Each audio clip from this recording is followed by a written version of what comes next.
Hello and once again welcome to WS cube tech. Myself Umar Taskeer. Guys, इस particular video में हम लोग बात करने वाले हैं कि आखिर ये ड्रॉप शिपिंग क्या होती है और ये ड्रॉप शिपिंग मॉडल क्या है, किस तरीके से काम करता है, कौन कौन सी एंटिटीज हैं जो इसके अंदर काम करती हैं, क्या ये प्रॉफिटेबल है या नहीं है, इसके फायदे क्या हैं, इसके नुकसान क्या है। तो इन सारी चीजों को हम लोग जल्दी से बड़ी ही आसान लैंग्वेज में समझने की कोशिश करते हैं कि आखिर ये ड्रॉप शिपिंग होती क्या है। चलिए शुरू करते हैं।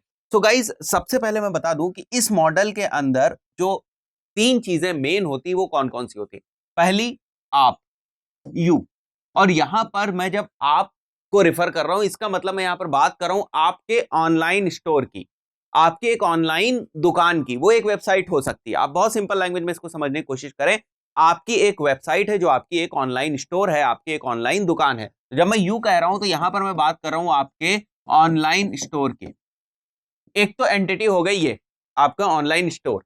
दूसरा एंटिटी जो सबसे इंपॉर्टेंट एंटिटी है वो है कंज्यूमर, जिसको प्रोडक्ट चाहिए, राइट। जिसको प्रोडक्ट चाहिए, कंज्यूमर मान लें या हम इसको कस्टमर मान लें, राइट। इसको प्रोडक्ट चाहिए रिटेल में, ये भी आपको समझ के रखना है। इसको प्रोडक्ट चाहिए रिटेल में, इसको एक प्रोडक्ट चाहिए, दो प्रोडक्ट चाहिए, राइट। इसको होलसेल में कोई प्रोडक्ट नहीं चाहिए आपकी दुकान से। तो ये वो कंज्यूमर है जिसको रिटेल में कोई प्रोडक्ट चाहिए। और तीसरी जो एंटिटी इसमें काम करती है ड्रॉप शिपिंग मॉडल में, वो होते हैं हमारे सप्लायर्स, या इन्हीं को हम बोलते हैं मैन्युफैक्चरर्स। ये सप्लायर्स भी हो सकते हैं और मैन्युफैक्चरर्स भी हो सकते हैं, डिपेंडिंग की कंडीशन क्या है। अब होता क्या है, बड़ी आसान लैंग्वेज में होता क्या है, आपका एक ऑनलाइन स्टोर है, आपकी एक ऑनलाइन दुकान है, लेकिन उस दुकान के अंदर जो सामान रखा है वो आपका नहीं है। बात क्लियर हो रही है? आपकी एक दुकान है, केवल एक स्टोर है, उसके अंदर आपने केवल सामान की लिस्ट लगा रखी है। देखो मेरे पास ये एक पेन है, मेरे पास देखो एक ये शर्ट है, मेरे पास देखो एक ये ट्राउजर है, मेरे पास देखो एक ये शूज है। ये चार चीजें आपके पास हैं, राइट। आप कस्टमर को दिखा रहे हो कि देखो ये चार चीजें मेरे पास हैं, लेकिन ना तो वो आपके पास रियलिटी में है, ना तो वो आपकी दुकान के अंदर इस वक्त प्रेजेंट हैं, राइट। ना वो आप बनाते हो, ना आपने उसके ऊपर पैसा लगाया है, ना आपने खरीद के दुकान के अंदर उसको रखा है। बस आपने एक लिस्ट लगा रखी है, इसको इस तरह से समझे, बस आपने एक लिस्ट लगा रखी है और उसके ऊपर प्राइस टैग भी लगा रखा है, राइट। मैं इसको बनाने की कोशिश करता हूं, आपको और अच्छी तरीके से समझ में आएगा कि ये किस तरीके से काम करता है, राइट। तो मैं इसको एक बार यहां पर थोड़ा सा छोटा कर देता हूं और फिर से मैं एक बार आपको समझाता हूं, ताकि आप इस मॉडल को एक बार समझ जाए और फिर कभी आपको इसमें कंफ्यूजन ना हो। तो आप हैं, और आपको मैंने बताया कि अगर आपकी मैं बात कर रहा हूं, इसका मतलब मैं आपके ऑनलाइन स्टोर की बात कर रहा हूं। जो दूसरी एंटिटी है वो है कस्टमर, जिसको रिटेल में माल खरीदना है। और जो तीसरी एंटिटी है वो है यहां पर सप्लायर।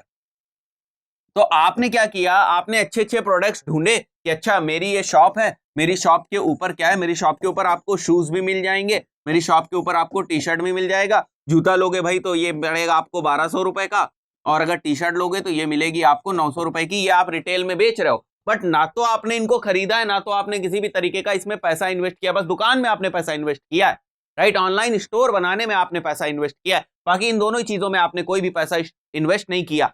आपने किया क्या फिर, आपने इस सप्लायर के साथ कांटेक्ट किया। अब ये सप्लायर क्या हो सकता है, ये सप्लायर मैन्युफैक्चरर भी हो सकता है, जो ये टी शर्ट बनाता हो, या ये जो शूज बनाता हो वो एक मैन्युफैक्चरर भी हो सकता है, या ये सप्लायर वो एक बड़ा स्टोर हो सकता है जो होलसेल में माल को सप्लाई करता है या होलसेल में प्रोडक्ट्स बेचता है।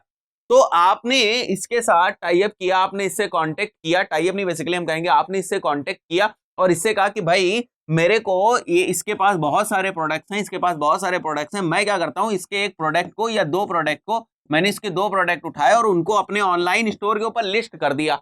अब इसके पास वो जो माल है वो था, जूता था इसके पास फॉर एग्जाम्पल 800 रुपए का, और जो इसके पास टी शर्ट थी वो थी इसके पास 600 रुपए की। तो आपने कुछ पैसा बढ़ाया और आपने पैसा बढ़ा के यहां पर 1200 रुपए का आपने क्या किया, 1200 रुपए का शूज यहां पर लिस्ट कर दिए और टी शर्ट यहां पर लिस्ट कर दी आपने 900 रुपए का। क्या आपने इसको खरीदा? नहीं, अभी तक हमने खरीदा नहीं, केवल हमने यहां पर प्राइस देखा कि 800 रुपए में यहां बिक रहा है, यहां पर हमने प्राइस देखा कि ये 600 रुपए में बिक रहा है। बड़ी आसानी से हमने अपनी ऑनलाइन दुकान के ऊपर इसकी फोटो लगाई और इससे बोला कि भैया 800 की जगह मैं इसको 1200 में बेच रहा हूं, इस टी शर्ट को 600 की जगह मैं 900 रुपए में बेच रहा हूं। तो अगर यहां से बिकती है तो मेरे को 300 रुपए का यहाँ टी शर्ट के ऊपर फायदा होगा और इस शूज के ऊपर मेरे को 400 रुपए का फायदा होगा, अगर ये बिकती है, राइट। मैंने किसी को पैसा खरीद के यहाँ पर नहीं रखा। अब क्या होगा, अब ये होगा कि आपकी दुकान के ऊपर कस्टमर आएगा, राइट। ये वही तीनों एंटिटीज मैंने बनाई, your store, customer and supplier. बात समझ में आ रही है? तो आपकी दुकान के ऊपर अब कस्टमर आया, आपकी ऑनलाइन शॉप के ऊपर अब कस्टमर आया, उसने इस चीज को खरीद लिया, उसने इस चीज को खरीद लिया और आपको पैसा कितना दिया, ₹1200, क्योंकि ये ₹1200 आपने यहां पर रखे हुए थे, लगा के रखे हुए थे, और ₹1200 उसने आपको दे दिए। अब आप क्या करोगे, अब आपका रोल ये है कि आप क्या करोगे, आप सप्लायर के साथ कांटेक्ट करोगे, और सप्लायर क्या करेगा, सारा सामान तो भाई सप्लायर के पास है, आपके पास तो कुछ है नहीं, ना आपने उससे खरीदा था, ना आपने इन्वेंट्री मैनेज की, ना आपने कोई अपने वेयर हाउस में रखा। तो आप सप्लायर से कांटेक्ट करोगे, बोलोगे भैया कि ये जो एक सामान है, ये कोई एक्स बंदे ने मेरे से खरीदा था, इस वाले एड्रेस के ऊपर, इसका ये एड्रेस है, इस एड्रेस के ऊपर पैक वैक करके आप ये सामान भेज दो। तो आपकी कोई हेडेक नहीं रही, बस आपने क्या किया, आपने केवल इस सप्लायर का माल बिकवाया और बीच में आपने कमीशन भी बना लिया। कमीशन कहें उसको या प्रॉफिट कहें, commission is not the correct word, हम कहेंगे बेसिकली हमने प्रॉफिट यहां पर बना लिया कि हमने उससे 800 रुपए में लिया, राइट, और 1200 रुपए में हमने उसे बेच दिया। फाइन, तो बात आपको समझ में आई। ये जो है ना, ये एक तरीका है जिसको हम ड्रॉप शिपिंग कहते हैं, राइट, ये एक तरीका है जिसको हम ड्रॉप शिपिंग कहते हैं। अब बड़ी आसान चीज है ये, क्योंकि इसमें हमारा कोई पैसा वैसा तो लगना नहीं है, थोड़ा सा इजी है सेटअप करने में, लेकिन अब इंपॉर्टेंट चीज समझो। इंपॉर्टेंट चीज, जितना आसान ये आपको लग रहा है उतना ये आसान है नहीं, क्योंकि ये काम तो आसान है, दुकान बना लेना आसान है, दुकान बनाने के बाद सप्लायर से कांटेक्ट कर लेना भी आसान है, सप्लायर से प्रोडक्ट समझ के कि हम सप्लायर के पास कौन कौन से प्रोडक्ट हैं, किस प्रोडक्ट के को मैं अपनी दुकान में लाके रखूं, ये भी आसान है, इसमें भी कोई मुश्किल काम नहीं है। ऑनलाइन सेटअप वगैरह सब आपको बनाया, ई कॉमर्स टाइप की वेबसाइट बन जाएगी आपकी। असली जो प्रॉब्लम शुरू होती है वो तब शुरू होती है जब आप कस्टमर को लाना चाहते हैं, जब आप कस्टमर को लाना चाहते हैं तब असली प्रॉब्लम शुरू होती है, क्योंकि फिर आपको अपनी वेबसाइट के ऊपर ट्रैफिक भेजना है, और जब आप ट्रैफिक भेजना शुरू करते हो वहां पर थोड़ी सी गड़बड़ी हो सकती है। अगर आपके पास कोई ऐसा सोर्स नहीं है, या आपके पास कोई एक ऐसी स्किल नहीं है जिसके थ्रू आप अपने जो आपका ये स्टोर है, ऑनलाइन स्टोर है, इसके ऊपर आप कांस्टेंट ट्रैफिक अगर आप नहीं भेज पा रहे हैं, आपके पास कोई एक ऐसी स्किल नहीं है जिसको यूज करके आप कांस्टेंट ट्रैफिक भेज पाए यहां पर, तो आप लॉस में जा सकते हैं। फिर अब बात आई कांस्टेंट ट्रैफिक भेजने की, तो भाई भेजेंगे कैसे, या तो हम एसईओ करेंगे भाई, एसईओ के थ्रू हमारी वेबसाइट के ऊपर, क्योंकि ये तो ऑनलाइन स्टोर है भाई, जा जाके हमें तो बताना है नहीं कि देखो यहाँ पर हमारा स्टोर खुला है, यहाँ पर हमारा स्टोर खुला है, ये कोई यहाँ पर बात तो हो नहीं रही, दुकान कोई ऑफलाइन दुकान तो है नहीं, ऑनलाइन है। अब ऑनलाइन दुकान पे ट्रैफिक भेजना है तो क्या तरीका है, या तो सर्च इंजन ऑप्टिमाइजेशन करें, या हम पेड एड्स चलाएं।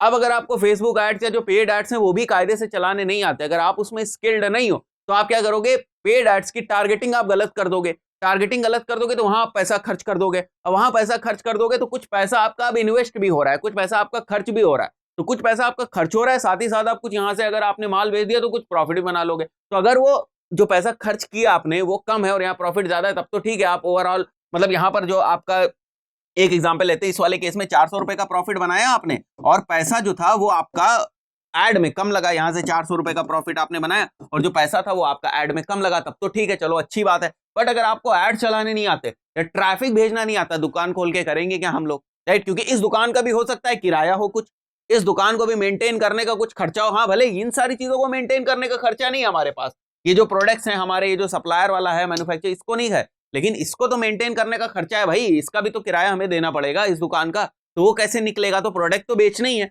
अब प्रोडक्ट बेचने तो ट्रैफिक भी लेके आना है। तो देखने में तो बड़ा आसान लग रहा है आपको, समझने में तो बड़ा थ्योरेटिकली तो बड़ा आसान लगता है कि अच्छा देखो ये ड्रॉप शिपिंग होती है, बड़ी आसान चीज है, दुकान सेट करो, माल कहीं से पिक करो, अपनी दुकान के ऊपर लिस्ट कराओ, वहां पर शो करो और माल बेचना शुरू कर दो। ये जो लास्ट वाला पॉइंट है ना, माल बेचना शुरू कर दो, इसके लिए जरूरत पड़ेगी कस्टमर्स की, और कस्टमर्स लाना स्टोर के ऊपर उतना आसान नहीं। This is the reality, right, this is the reality. तो आपको एक और चीज पे फोकस करना है, वो ये है ड्रॉप शिपिंग मॉडल के साथ, इस बिजनेस मॉडल के साथ, ये जो मॉडल है इसके साथ अगर आपको इसमें कूदना है, अगर आपको ड्रॉप शिपिंग स्टार्ट करनी है, तो आपको ये भी समझना है कि आप ये जो आपको यहां पर दिख रहा है ना कस्टमर, इसको कैसे पकड़ के लाओगे।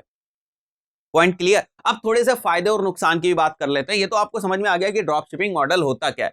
अब बात कर लेते हैं थोड़ी से फायदे और नुकसान की।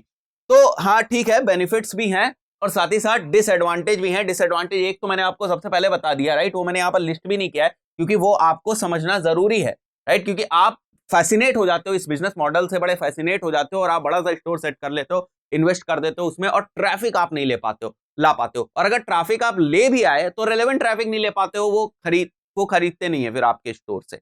बात समझ में आ रही है? तो चलिए थोड़े से फायदों की बात कर लेते हैं हम लोग यहाँ पर।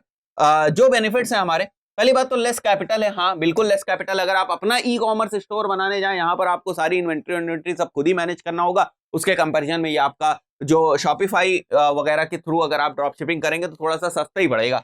देन उसके बाद बात करते हैं हम लोग तो easy to get started, below things are eliminated. अब देखो क्या प्रॉब्लम हमारी सॉल्व हो जाती है। वेयर हाउस रखोगे तो भाई कुछ खर्चा पानी होगा, वो सारी प्रॉब्लम सॉल्व हो गई। यहाँ से packing and shipping your orders, ये वाली भी प्रॉब्लम आपकी सॉल्व हो गई, ये भी आपको नहीं करना, ये हेडेक हो गई आपके सप्लायर की। Handling returns and inbound shipment, stock level, ये सारी जितनी भी आप देख रहे हो ये सब जो चीजें हैं ना इन्वेंट्री से रिलेटेड, जो एक्चुअल प्रॉब्लम क्रिएट करती है ई कॉमर्स में, वो सारी प्रॉब्लम यहाँ पर एलिमिनेट हो जाती है, राइट। ये फायदा है हमारा। उसके बाद लो ओवरहेड फ्लेक्सिबल लोकेशन, कहीं से भी ऑपरेट करो भाई, क्योंकि ऑनलाइन स्टोर है, कहीं पर भी बैठो, आज दिल्ली में हो, कल जयपुर में हो, परसों लंदन में हो, कहीं पर भी बैठो आपका ऑनलाइन स्टोर चल रहा है। अगर आपको ट्रैफिक भेजना अपने ऑनलाइन स्टोर के ऊपर आता है तो एक ये फायदा हो गया। Wide selection of products to sell, bounded नहीं हो, क्योंकि किसी भी प्रोडक्ट की मैन्युफैक्चरिंग में आपने इन्वेस्ट नहीं किया।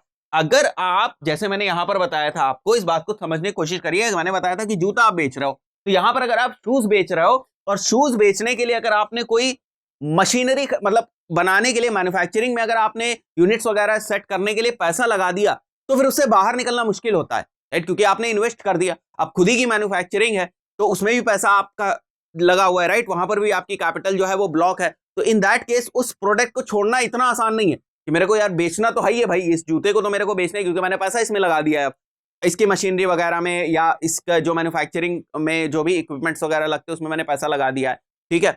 अब यहां पर क्या है, यहां पर क्योंकि आप सेलेक्ट कर रहे हो प्रोडक्ट, तो आपके पास हमेशा अपॉर्चुनिटी रहती है कि ये प्रोडक्ट नहीं चला, इसको हटाओ, दूसरा प्रोडक्ट हम सेलेक्ट कर लेते हैं, उसको अपने जो है उसके ऊपर लिस्ट करा देते हैं, उसके ऊपर एक्सपेरिमेंट करते हैं, उसके ऊपर एड्स के थ्रू ट्रैफिक लाने की कोशिश करते हैं। तो बात समझ रहे हैं आप। तो ये आपके कुछ फायदे जो है वो मैंने बताया। नुकसान भी है, लो मार्जिन है, लो मार्जिन है, बेसिकली इतनी मार्जिन होती नहीं है, क्योंकि अगर कोई जानता है, कोई बंदा जानता है कि यार ये प्रोडक्ट 100 रुपए का हो तो 110 120 का आप बेच लोगे, इसको 400 का नहीं बेच पाओगे, बड़ा मुश्किल है, right. Issues at supplier and, अगर सप्लायर एंड पे कोई इशू हो जाता है तो वो आपके कंट्रोल में नहीं है।